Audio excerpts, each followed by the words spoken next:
So hello friends, welcome back to the real talk. और भाई एक और नई स्टोरी के साथ मैं आज आप लोगों के सामने। और भाई ये स्टोरी जो हमारी रहने वाली है, हरियाणा से स्टोरी हमारे साथ शेयर की गई है। जिन्होंने शेयर की है उनका नाम है अंकित। बेसिकली उनकी जो फैमिली है वो हरियाणा में रहती है, लेकिन वो जो जॉब करते हैं वो अपने गुड़गांव में जॉब करते हैं। उन्होंने ये स्टोरी हमारे साथ शेयर की है। जैसा कि आप लोगों ने सुना होगा कि हमारे हिंदू धर्म में मान्यता है, अगर किसी की डेथ होती है सूर्यास्त के समय, तो भाई उस बॉडी को उस दिन नहीं जलाया जाता है। उस बॉडी को नेक्स्ट डे जलाया जाता है पूरे विधि विधान के साथ। और जब बॉडी को घर में रखा जाता है तो भाई बॉडी की चारों तरफ जो है एक तरह की लक्ष्मण रेखा खींची जाती है कुछ चीजों से। और वहां पे ध्यान रखा जाता है कि किसी भी तरह के कोई कीड़े मकोड़े बॉडी के पास ना आए या कुछ भी ना आए।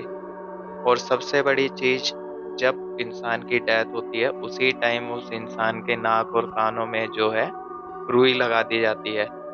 इसके पीछे का जो सबसे बड़ा रीजन यही बताया जाता है कि अगर नाक कान में रुई ना लगाई जाए तो कुछ जो नेगेटिव एंटिटीज घूमती रहती हैं हमेशा हमारे आसपास, वो उस बॉडी में एंटर कर जाती हैं और उस पे कब्जा कर लेती है एक तरह से।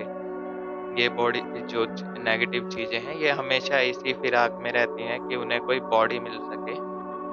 तो भाई हुआ कुछ ऐसा कि जो अंकित जी ने हमारे को बताया, उन्हीं के गांव में एक पड़ोस के उनके दादाजी थे जिनकी डेथ हुई। अब जो दादाजी थे वहाँ पे अकेले रहते थे, उनका एक केयर टेकर उनका ध्यान रखता था वहाँ पे। बाकी जो उनकी फैमिली है सब भाई अपने यहाँ पे दिल्ली में ही रहते थे, सब यहीं पे जॉब वगैरह करते थे। और उन्हें भी कई बार बोला गया था कि आप दिल्ली चलो, लेकिन यार आप लोग जानते हैं कि जो गांव में रहने वाले लोग हैं वो जल्दी से शहर में सेट नहीं हो पाते हैं, जो पुराने टाइम के लोग हैं। तो वो हमेशा मना करते थे, तो इसलिए उनके बच्चों ने वहाँ पे उनके लिए केयर टेकर रखा हुआ था जो उनकी पूरी सेवा वगैरह करता था। अब हुआ कुछ ऐसा कि रात को जब उनकी बॉडी वहाँ पे रखी हुई थी, तो जब उनकी डेथ हुई थी शाम को, तो उनके बेटों को फ़ोन कर दिया गया था कि भाई ऐसे-ऐसे हो गया है और इनकी डेथ हो गई है बाबूजी की, तो आप लोग आ जाइए। उनके केयरटेकर ने उन्हें फ़ोन कर दिया था।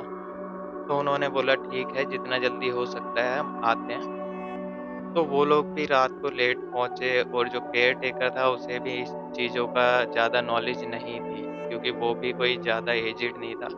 एक नॉर्मल एज का लड़का ही था जो केयरटेकर उनका रखा हुआ था। अब हुआ क्या, उनकी बॉडी वहीं पे रखी हुई थी। आस-पड़ोस के 1-2 लोगों को पता चला तो वो लोग वहाँ पे आके बैठ गए थे। लेकिन किसी ने भी ये ध्यान नहीं दिया भाई कि उनकी जो बॉडी है, वो ऐसे ही सिर्फ़ ढक के रखी हुई है।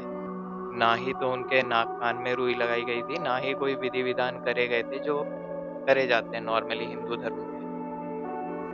अब इन सब चीज़ों के बाद जब उनके बेटे हैं वो दिल्ली से रात को लेट पहुँचे, थोड़ा 9-10 बज गए थे।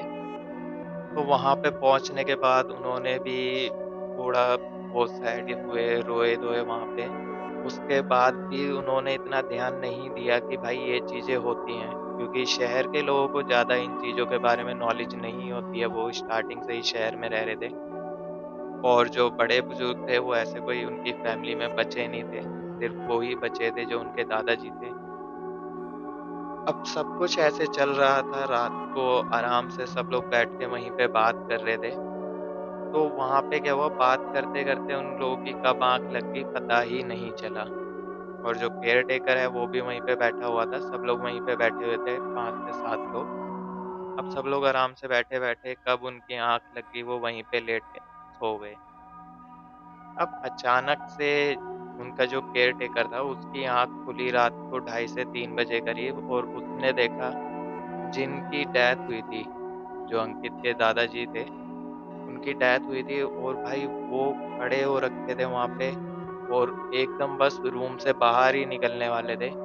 इतनी देर में एकदम से केयर टेकर चिल्लाया, बाबूजी उठो, बाबूजी उठो। सब एकदम से उठे और भाई एकदम से देख के सब लोग हैरान हो गए। और एकदम से जो उनके बगल वाले घर में कुछ रहते थे लोग, वो एकदम से भाग के आए। उन्होंने जैसे ही देखा सबसे पहले बॉडी वो पकड़ के अंदर खींचा वापस, और उसी टाइम उस बॉडी को बांधा गया।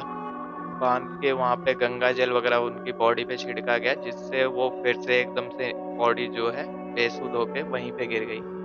अब जल्दी से जल्दी उनको जल्दी से वहाँ पे लिटाने के बाद उनके ऊपर गंगा जल वगैरह डाला, उनके मुँह में गंगा जल डाला और वहाँ पे वो बॉडी दोबारा से नॉर्मल होके बेसुध होके वहाँ पे पड़ गई थी। उसके बाद जल्द से उनके नाक और कान में रुई लगाई गई और जो बड़े बुजुर्ग थे उन्होंने बताया कि आप लोगों ने इस चीज़ का ध्यान नहीं दिया कि इनके नाक कान में रुई नहीं है। तो अंकित ने बताया कि वो लोग बोले कि हमें इस चीज़ की नॉलेज नहीं है इतनी ज़्यादा और हमें नहीं पता था ये सब करना होता है। तो वहाँ के बड़े बुजुर्गों ने बताया कि सबसे मेन चीज़ यही है कि इनके नाक कान में रुई उसी टाइम लगा देनी चाहिए थी और चारों तरफ एक तरह की लक्ष्मण रेखा खींची जाती है, जिससे ये चीज़ें एंटर ना कर सकें, क्योंकि नेगेटिव पावर्स हमेशा हमारे आसपास घूमती रहती हैं और इस चीज़ की वो ढूंढती रहती है मौका कि किसी तरह ऐसी कोई बॉडी वगैरह उन्हें मिले जिसमें घुस के वो अपना काम कर सके। तो भाई ये सब चीज़ें उस टाइम नॉर्मल हो गई। अब बॉडी को अगले दिन जब जलाने ले जा रहे थे, तो सबसे बड़ा हैरान कर देने वाला सीन वहाँ पे था कि जैसा कि वहाँ पे 7 लोग बैठे हुए थे और जब वहाँ पे जलाने लेके गए, तो वो गाँव का एक पुराना शमशान घाट था, जो बेसिकली बहुत ही सुनसान रहता था हमेशा। और वहाँ पे जाके वो लोग जो हैरान हुए, उन्होंने देखा कि भाई वहाँ पे पूरी 7 चिताएँ बनाई हुई थी। अब सबसे बड़ी अचंभे की बात यही थी कि ये चिताएँ किसने सजाई?